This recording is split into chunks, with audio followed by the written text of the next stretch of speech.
같이 기도함으로 새벽기도 시작합니다. 하나님의 말씀, 살아있는 말씀을 경험하기 원합니다. 깨닫기 원하고 그 말씀이 머리에만 머무는 게 아니라 우리의 심령을 장악하고 우리 가운데 감동과 은혜로 다가올 수 있는 시간이 이 시간 되게 하여 주옵소서. 살아계신 우리 주 예수 그리스도의 이름 받들어 기도합니다. 아멘. 오늘 말씀은 역대하 7장 11절에서 22절까지의 말씀입니다. 역대하 7장 11절에서 22절까지의 말씀입니다. 원래 1절에서 22절이지만 그냥 11절에서 22절만 보겠습니다. 솔로몬이 여호와의 전과 왕궁 건축을 마치고 솔로몬의 심중에 여호와의 전과 자기의 궁궐에 그가 이루고자 한 것을 다 형통하게 이루니라. 밤에 여호와께서 솔로몬에게 나타나사 그에게 이르시되 내가 이미 너의 기도를 듣고 이곳을 택하여 내게 제사하는 성전을 삼았으니 혹 내가 하늘을 닫고 비를 내리지 아니하거나 혹 메뚜기들에게 토산을 먹게 하거나 혹 전염병이 내 백성 가운데 유행하게 할 때에 내 이름으로 일컫는 내 백성이 그들의 악한 길에서 떠나 스스로 낮추고 기도하여 내 얼굴을 찾으면 내가 하늘에서 듣고 그들의 죄를 사하고 그들의 땅을 고칠지라. 이제 이곳에서 하는 기도에 내가 눈을 들고 귀를 기울이리니 이는 내가 이미 이 성전을 택하고 거룩하게 하여 내 이름을 여기에 영원히 있게 하였음이라. 내 눈과 내 마음이 항상 여기에 있으리라.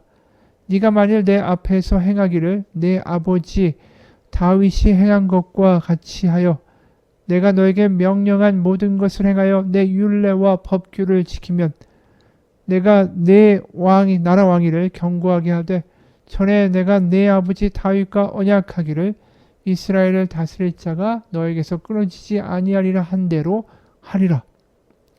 그러나 너희가 만일 돌아서서 내가 너희 앞에 둔 내 율례와 명령을 버리고 가서 다른 신들을 섬겨 그들을 경배하면 내가 너에게 준 땅에서 그 뿌리를 뽑아내고 내 이름을 위하여 거룩하게 한 이 성전을 내 앞에서 버려 모든 민족 중에 속담거리와 이야기거리가 되게 하리니 이 성전이 비록 높을지라도 그리로 지나가는 자마다 놀라 이르되 여호와께서 무슨 까닭으로 이 땅과 이 성전에 이같이 행하셨는고 하면 대답하기를 그들이 자기 조상들을 애굽 땅에서 인도하여 내신 자기 하나님 여호와를 버리고 다른 신들에게 붙잡혀서 그것들을 경배하여 섬김으로 여호와께서 이 모든 재앙을 그들에게 내리셨다 하리라 하셨더라.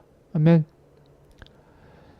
이 솔로몬이 앞으로 타락할 수 있는 이런 문제들, 그가 믿음 가운데 실족할 상황들을 앞서서 여러 차례 이야기했는데 하나님이 그것을 모르실 리가 없죠.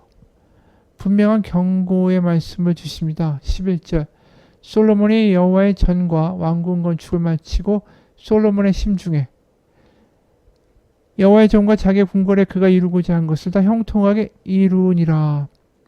이제 모든 걸 다 이루었다. 아버지가 나에게 맡겼던 일, 그리고 이 왕국의 아주 근사한 이 왕궁도 다 만들었고 왕국의 기틀을 이제 내가 다졌도다 흡족하고 있을 때 하나님이 나타나신 거죠. 그래서 14절에 내 이름으로 일컫는 내 백성이 그들의 악한 길에서 떠나 스스로 낮추고 기도하여 내 얼굴을 찾으면 내가 하늘에서 듣고 그들의 죄를 사하고 그들의 땅을 고칠지라. 우리가 예배 때 사죄의 선언문으로 하나님의 용서의 말씀으로 많이 선포되고 듣는 본문이 여기에 나옵니다. 바로 솔로몬에게 해주고자 하신 하나님의 말씀의 핵심도 이거죠. 네가 앞으로 망가지고 엉망이 된다 할지라도 다시 낮추고 기도해서 하나님의 얼굴을 찾으면 하나님이 바로 내가 고쳐줄 것이다. 이 말씀이에요. 거꾸로 말하면 이 성전을 짓고 아무리 이 왕국이 든든해졌다, 솔로몬이 뿌듯하게 여긴다 할지라도 그가 하나님 앞에 깨어져서 항상 겸손하고 겸비해서 하나님 없으면 이 모든 영광은 다 물거품입니다. 이 고백으로 그가 살아갈 수 없으면 모든 게 꽝인 거죠. 아무리 성전을 멋있게 짓고 왕궁을 근사하게 지어도 강대국이 오면 얼마든지 하루아침에 다 무너질 수 있는 거 아닙니까? 그런데도 자기가 뭔가를 이룬 것 같이 뿌듯해하고 자신의 힘으로 뭔가 자신의 인생을 개척해 보겠다고 하고 내가 내 삶의 주인이고 내가 나를 지키고 보호하고 안전을 도모할 수 있다라고 말하는 거, 그게 굉장히 위험하다라는 거죠. 그래서 성전이 나중에 어떤 일이 벌어집니까? 결국은 우상과 같아지죠. 자기가 더 높아져서 나중에 왕들은 자신들이 신들을 선택하는 거 아닙니까? 여호와도 나의 도움을 주는 하나의 신이고 아수르의 신들, 모압과 암몬의 신들, 바알들, 다 나에게 도움을 주는 신들, 나중에 하늘의 별과 이 달의 신들도 나에게 도움을 줄 수 있다. 내가 필요할 때마다 그 신들에게 제사를 드리고 예배를 해서 내가 원하는 결과를 만들어내겠다. 자기가 자신의 삶을 선택할 권리가 있기에 그것을 들어줄 신을 선택하는 거죠. 절대로 겸손한 게 아닙니다. 하나님 앞에 예배해도 여전히 내 삶의 주인은 나일 수 있습니다. 내가 원하는 걸 들어주면 되니까. 하나님이 안 들어주면 다른 데 가서 다른 신에게 간구하고 기도하면 되니까. 그게 솔로몬 이후의 왕들의 모습이었다라는 거죠. 그래서 하나의 우상화되고, 그러니까 우상화라는 게 다른 말이 아닙니까? 아닙니다. 그냥 바알 신이나 다른 하늘과 별의 신들이나 그 신들과 똑같이 여호와를 대접하고 취급한 거죠. 그러니까 그들이 여호와를 우상으로 만들어 버린 거예요. 그리고 결국 나중에 예수님은 그 성전을 사흘 만에 무너뜨리고 내가 다시 지을 것이다 라고 말씀하시죠. 결국 십자가와 부활이라는 새로운 성전이 등장하게 된 거 아닙니까? 게다가 오늘 말씀에 솔로몬에게 더 분명한 경고도 주시죠. 17절부터 20절. 네가 만일 내 앞에서 행하기를 네 아버지 다윗과 행한 것 같이 하여 내가 너에게 명령한 모든 것을 행하여 내 율례와 법규를 지키면 내가 너의 나라 왕위를 견고하게 하되 전에 내가 내 아버지 다윗과 언약하기를 이스라엘을 다스릴 자가 너에게서 끊어지지 아니하리라 한 대로 하리라. 그러나 너희가 만일 돌아서서 내가 너희 앞에 둔 내 율례와 명령을 버리고 가서 다른 신들을 섬겨 그들을 경배하면 내가 너에게 준 땅에서 그 뿌리를 뽑아내고 내 이름을 위하여 거룩하게 한 이 성전을 내 앞에서 버려 모든 민족 중에 속담거리와 이야기거리가 되게 하리니. 결국 이런 결말을 맛보게 되죠. 솔로몬 이후에 남왕국과 북왕국으로 쪼개지고 결국은 아수르에게, 바벨론에게 완전히 패망해서 그 성전도 다 무너지는 일이 실제로 벌어지게 된다는 거예요. 하나님은 이 백성들이 얼마든지 그 믿음을 버리고 실족할 것을 알고 계셨습니다. 그 위험도 알고 계신 거죠. 그렇기 때문에 또 말씀하고 일말의 기대로 솔로몬에게 또 말씀하시는 거예요. 이 성전이 우상과 같이 될 위험성이 있으니 그냥 너희들이 주인이 되어 너희들의 안위를 보장받기 위해 하나의 보장책으로 이 성전을 생각할 수도 있으니 그런 자리에 나오지 말고 다윗에게 베푸신 은혜를 보고 다윗에게 약속하신 것 같이 그 명령과 율례를 지키고 하나님 안에 머물면 분명히 하나님이 복을 주신다. 그 말씀대로 살아가라는 거죠. 우리에게 성전이 있어. 다윗 언약이 있어. 그걸로 우리 멸망하지 않아. 내가 무슨 짓을 해도 우리나라는 영원히 번영할 거야. 이런 이상한 생각하지 말라는 거예요. 그래서 심지어 22절에 대답하기를 그들이 자기 조상들을 애굽 땅에서 인도하여 내신 자기 하나님 여호와를 버리고 다른 신들에게 붙잡혀서 그것들을 경배하여 섬김으로 여호와께서 이 모든 재앙을 내리셨다 하리라. 이 이야기가 뭡니까? 나중에 나라가 망해가지고 포로로 끌려간 그들이 결국 나중에 이런 말까지 하게 될 거라고 너무 생생하게 마치 드라마처럼 미래에 일어날 일을 솔로몬에게 보여주시는 거죠. 그들이 할 탄식까지 말입니다. 이렇게까지 경고하시는 거예요. 네가 네 삶의 주인으로 네 마음대로 이제 살 수 있고 네 뜻대로 너의 삶의 안정과 미래를 보장받을 수 있다는 교만에 빠지지 말라.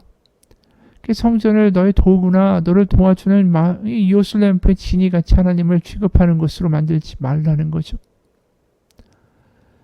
여러분, 성전이 이런 위험이 있다면 우리가 하나님을 믿는 방식도 이럴 수 있다라는 겁니다. 주일에 설교한 것처럼 채권자인가 채무자인가 라는 거죠. 내가 하나님께 이런 것을 해드렸으니까 하나님 그거에 대해서 내 신세를 갚으셔야 되지 않습니까? 이게 누구죠? 바리새인들이 한 기도 아닙니까? 이런 하나님이 되셔야만 합니다. 정의와 공의 하나님이시라면 저울을 달아보십시오.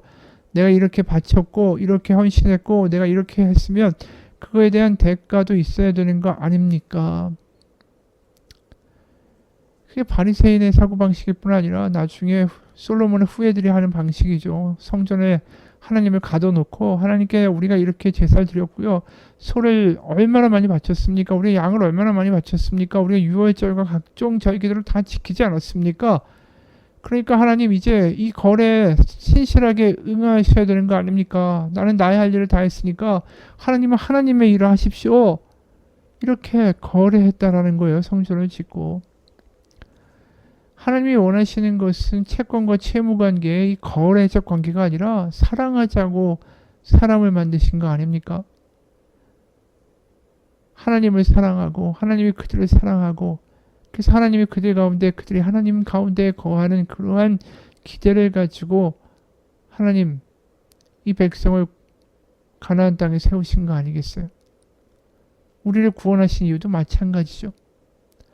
그런데도 우리는 하나님을 이용하는 수준에 머무르고 거래하는 수준에 머무르고자 하지 하나님과 사랑의 관계에 들어가며 살아가기를 원하지 않는다라는 것입니다. 하나님과 거래하고자 하는 신앙은 항상 하나님을 우상화하고 도구화할 수밖에 없고 하나님뿐 아니라 수많은 우상들을 만들어내는 삶을 살 수밖에 없어요. 여전히 내 삶의 주인은 나니까.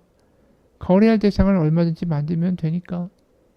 그래서 아까 말한 대로 성전 안에서 하나님 섬기지만 거기 하늘과 별 신들을 갖다 놓고 거기다가 단무 쓰신 마루둑 애굽의 태양신까지 가져다 놓고 같이 제사하고 예배할 수 있는 태도를 보이게 되는 거 아닙니까? 그러니까 14절의 말씀이 다른 게 아니에요. 내 이름으로 일컫는 내 백성이 남의 백성이 아니에요. 여전히 그들이 엉망이라도 내 백성이라고 말씀하시는 거죠. 이게 얼마나 대단한 하나님의 각오예요. 이런 엉터리 같은 작자들을 그래도 내 백성이라고 끝까지 책임지시는 하나님이 하시는 말씀 아니에요. 그들의 악한 길에서 악한 자리에 있어요. 그런데도 내 백성이라고 하시는 거예요. 스스로 낮추고 기도하여 내 얼굴을 찾으면 더 이상 내가 주인이 아니라고 내 뜻대로 하나님 이용하는 짓 하지 않겠다고 하나님을 거래하고 거래가 안 되면 또 다른 거 의지하고 사랑과 돈과 명예와 직업과 어떤 세상의 수단을 의지하는 그런 짓거리를 하지 않겠다고 이제 깨어져서 스스로 낮추고 기도하여 하나님의 얼굴을 찾으면 하나님께서 그들의 죄를 사하고 그 기도를 듣고 그 땅을 고쳐주시겠다라는 거죠. 여러분 이런 은혜의 모든 근간은 뭐가 있습니까? 교만이 무너지는 거죠. 내가 주인인 행사하는 것도 끝나는 거예요. 그게 사실은 구약에만 나타난 게 아닙니다. 신약에도 계속 나타났죠. 왜냐하면 신약에 살던 모든 고대 도시의 사람들은 우상 숭배가 아주 만연했던 세상을 살았다라는 것을 우리가 알고 있습니다. 예를 들어서 고린도 교회만 봐도 그래요. 고린도란 도시 자체가 12개의 신전이 그 도시 안에 있었다라고 합니다. 사랑의 여신 아프로디테 여신, 또 신전 어떤 의술의 신 아스필레피오스라는 신전, 또 바다의 왕인 포세이돈의 신전, 또 황제의 신전, 아폴로의 신전, 이런 수많은 신전들을 가지고 있던 도시에서 하나님을 믿는 교회를 세운 모든 이들이 교회 성도들이 하나님만 예수님만 믿고 살아간다는 게 얼마나 어려운 일이었겠어요. 왜 모든 사람들은 다 신들을 자신의 필요에 따라서 그때그때 사용하는 게 당연한 상식이었으니까. 게다가 고린도라는 그 도시에는 이 자발적인 어떤 조직들이 굉장히 많았다라고 해요. 어떤 종교로 뭉쳐진 어떤 조직, 장래로 뭉쳐진 조직, 가문끼리 또 어떤 동종업계 직업으로 뭉쳐진 조직. 이 조직 이야기를 왜 하냐면 선원들은 선원 어떤 조직, 이 노조겠죠. 운송업 조직, 상인 조직, 목수 조직, 대장장이들이 만든 어떤 상인 조합. 이런 어떤 다들 다 자신들의 어떤 조직을 갖고 있었고 거기를 이 옛날에 우리가 보게 되면 이 문장이라고 해서 그 도장처럼 생겨서 그 가문들마다 어떤 조직들마다 하나의 그 문장, 기호를 만들지 않습니까? 거기에 들어있는 게 다 신이었어요, 신. 그러니까 우리가 오늘날 스타벅스에 가도 스타벅스에 보면 여신 비슷한 모양의 동그란 원 안에 들어있지 않습니까? 그게 다 과거의 어떤 길드, 조합들의 신이었다라는 거죠. 그러니까 그런 신들을 다 섬기면서 제사도 드리는데 그리스도인이 선원이나 그리스도인이 어떤 대장장이는 거기에 참여하지 않아야 되는 거죠. 하나님만 믿으니까. 그럴 때 이 사람들이 미워하죠. 네가 이렇게 하면 부정타. 너 왜 그러냐. 그러면서 그 그리스도인 선원이라면 대장장이라면 자신들이 하는 큰 일에서 배제시키는 일들이 벌어지는 거죠. 그러니까 이 신약에서 나왔던 많은 성도들이 이 우상 숭배와 싸워 나가야 됐고 하나님을 이용하는 게 아니라 그래서 세상 사람들하고 동화가 돼가지고 그래 내 교회 나가지만 주중엔 또 내 직업이 이러니까 저 뭐 포세이돈한테 가서 또 절도 하고 그래야지. 내가 속한 여기서도 가네. 내가 이 행사 빠질 수 없잖아. 또 가야지. 이렇게 하나님을 사랑하는 게 아니라 하나님을 이용할 수 있는 자리로 빠져나갈 위험이 굉장히 컸다라는 거죠. 월요일에는 포세이돈한테 가고 주일에는 교회 나오고 주중에는 비너스 신전에 가고 그러면서 갈 때마다 그 필요에 따라서 헌금과 제물을 바치고 이런 위험에 빠질 수 있는 가능성이 농후했죠. 우리도 마찬가지예요. 주일에는 예배드리고 주중에는 일이 나의 모든 게 돼버리고 또 사람한테 아부하고 또 돈이 나의 모든 게 돼가지고 그 돈을 얻으려고 혈안이 되고 우리도 똑같은 환경 가운데 살아가고 있다라는 거죠. 그 모든 걸 넘어서서 하나님 앞에 나와 내가 내 인생을 지키기 위하여 여기도 가고 저기도 가고 저것도 의지하고 저것도 사용하고 그게 아니라 나의 삶의 주인은 오직 하나님 뿐입니다. 내가 주인이 되어 우상을 만들고 거기서 어떤 대가를 얻고자 하는 신앙생활이 아니라 난 하나님을 사랑합니다. 하나님밖에 없습니다. 이 고백이 우리 가운데 있을 때 그게 믿음이라는 거죠. 그게 믿음이라는 거예요. 결국 오늘 이야기도 그렇고 신약도 마찬가지고 우리의 삶도 마찬가지라는 겁니다. 한 글을 소개하죠. 우리는 우리의 삶을 통제할 수 있다라고 배운다. 우리는 성년에 이르고 앞으로 장래일을 결정한다. 은행 계좌를 열고 향후 5년을 위한 계획을 세운다. 비타민도 챙겨 먹고 일주일에 3번은 헬스장에 가서 운동도 한다. 2년 터울로 자녀를 낳고 책에 쓰여 있는 대로 키워나간다. 그런데 열의 9인 경우 모든 일들이 순조롭게 되는 듯 보인다. 그래서 내가 잘하기만 하면 내 인생의 계획은 내 뜻대로 다 돌아갈 것이고 인간이란 원래 실제로 내 삶을 책임지고 통제할 능력이 있고 있어야만 한다라고 믿게 된다. 적어도 무슨 일이 생기기 전까지는 말이다.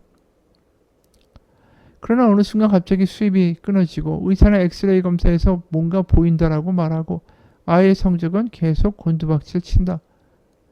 마치 멋진 자동차에서 즐기러 나갔다가 브레이크가 고장나서 어느 순간 멈춰 서버린 자동차와 같다. 순식간에 모든 게 변한다. 한때 당신은 편안하고 안락하게 내 삶의 여행을 운전석에서 운전해 나갔다. 그러나 갑자기 어느 순간 움직이지 못하는 고장난 자동차에 앉혀진 모습처럼 우리는 거리에 던져진다. 내 삶의 통제력을 잃어버렸어요. 그것은 잘 나가던 사람들이 좋지 않은 일들이 그들에게 생기면 흔히 하는 말들이다. 내 인생의 통제력을 잃어버렸어요. 나도 내 스스로에게 그렇게 말한 적이 있다. 하지만 그건 사실이 아니다. 인간들은 그들의 삶의 통제력을 상실한 게 아니다. 우리가 상실한 건 바로 애초부터 우리가 우리의 삶을 통제할 수 있다라고 믿어왔던 그 착각이었다. 여러분, 우리의 삶은 우리가 통제할 수 없습니다. 그걸 알면 오늘 14절의 말씀이 다르게 들리죠. 내 이름으로 일컫는 내 백성이 그들의 악한 길에서 떠나 스스로 낮추고 기도하여 내 얼굴을 찾으면 내가 하늘에서 듣고 그들의 죄를 사하고 그들의 땅을 고칠지라. 이게 복음입니다. 같이 기도하겠습니다. 하나님, 교만을 끊어내고 내 삶은 하나님 없으면 안 된다라고 하나님 앞에 깨어진 마음으로 나아가 하나님의 은혜를 구할 때 오늘도 우리 가운데 가득 부어주신 하나님의 은혜와 사랑과 임재를 경험하고 맛보고 살아가게 하여 주옵소서. 예수 그리스도의 이름 받들어 기도합니다. 아멘.